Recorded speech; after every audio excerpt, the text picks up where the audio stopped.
नमस्कार विद्यार्थी मित्रों, सेट सेल हिंदी हाई स्कूल की तरफ से होम लर्निंग प्रोग्राम में मैं आपका स्वागत करता हूं। आज अपने कक्षा 12 के सांख्यिकी विषय का चैप्टर नंबर 2 रेखिक सहसंबंध के बारे में जानकारी प्राप्त करेंगे।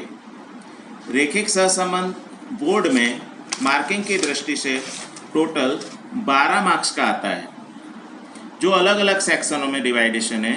तो सेक्शन ए में क्वेश्चन नंबर 1 1 मार्क्स का विकल्प आएगा। Section number B question number 11 1 marks की शॉर्ट थियरी आएगी। पर section C question number 21 2 marks में थियरी या सवाल कुछ भी हो सकता है।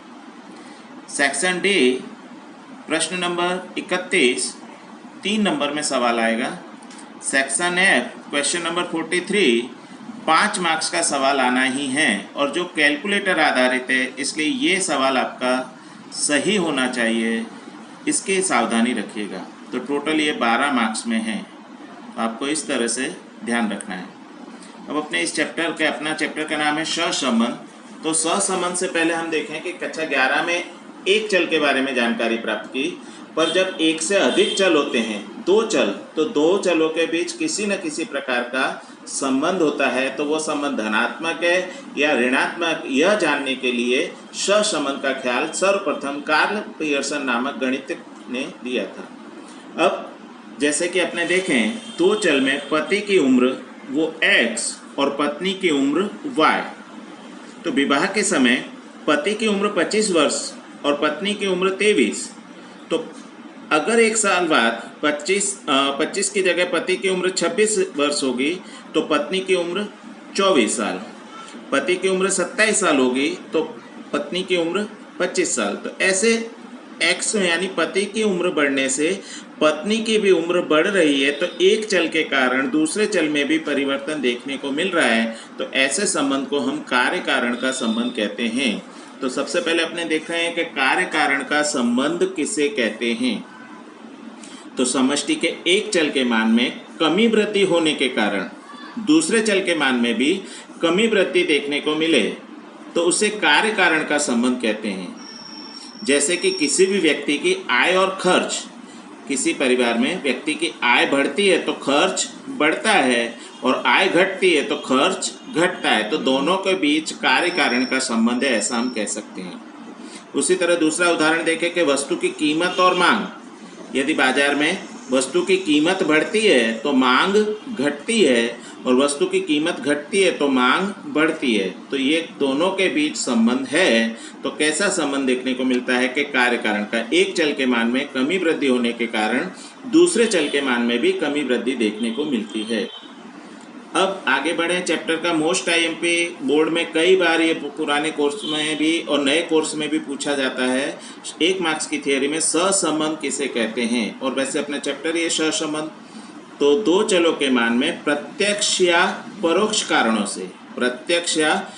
कारणों से एक साथ कमी वृद्धि हो तो उसे सहसंबंध कहते हैं। थियरी में ये लिखना जरूरी है, प्रत्यक्ष या परोक्ष। यानी 2 चल में प्रत्यक्ष यानी आमने सामने, परोक्ष यानी जो दिखाई न दे, फिर भी दोनों के बीच संबंध है, तो उसे सहसंबंध कहते हैं। तो 2 चलों के मान में प्रत्यक्ष या परोक्ष कारणों से एक साथ कमी वृद्धि देखने को मिले तो सहसंबंध। तो सहसंबंध के मुख्य 2 प्रकार हैं, एक धन सहसंबंध और ऋण सहसंबंध।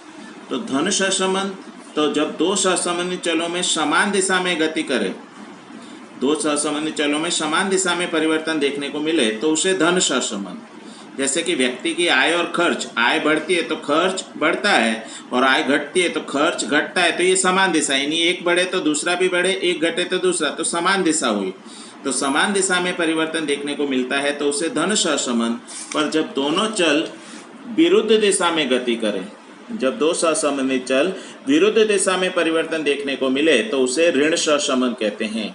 तो सहसंबंध के मुख्य 2 प्रकार, धन सहसंबंध और ऋण सहसंबंध। तो दोनों चल समान दिशा में गति करे तो धन, और दोनों चल विरुद्ध दिशा में गति करे तो ऋण। धन का उदाहरण तो व्यक्ति की आय और खर्च, और ऋण का उदाहरण कीमत और मांग। वस्तु की कीमत बढ़ती है तो मांग घटती है, यानी विरुद्ध हुआ। वस्तु की कीमत बढ़ती है तो मांग घटती है, और कीमत घटती है तो मांग बढ़ती है। तो ये विरुद्ध दिशा कही। तो धन सहसंबंध जब दोनों चल समान दिशा में गति करे तो धन और दोनों चल विरुद्ध दिशा में गति करे तो ऋण सहसंबंध। अब आता है अपना अगला सहसंबंधांक किसे कहते हैं। आगे अपने ने देखा सहसंबंध किसे कहते हैं और ये है सहसंबंधांक किसे कहते हैं। बोर्ड में 1 मार्क्स में थियरी पूछी जाती है। तो दो चलों के बीच घनिष्ठता दर्शाने वाले संख्यात्मक माप को सहसंबंधांक कहते हैं, जिसे संकेत में r के द्वारा दर्शाते हैं,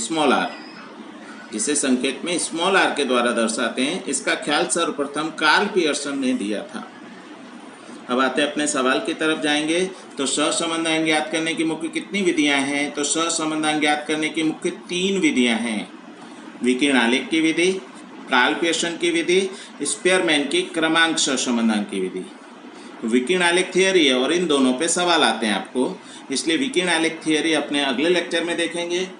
आज अपने ने इसका परिचय देखा है और अब आगे विकिरण आलेख की थियरी आएगी, इसलिए अपना आज का लेक्चर यहीं समापन करते हैं। आप इस सेट सेल द्वारा होम लर्निंग प्रोग्राम के यूट्यूब पे आप सब्सक्राइब कीजिए। धन्यवाद।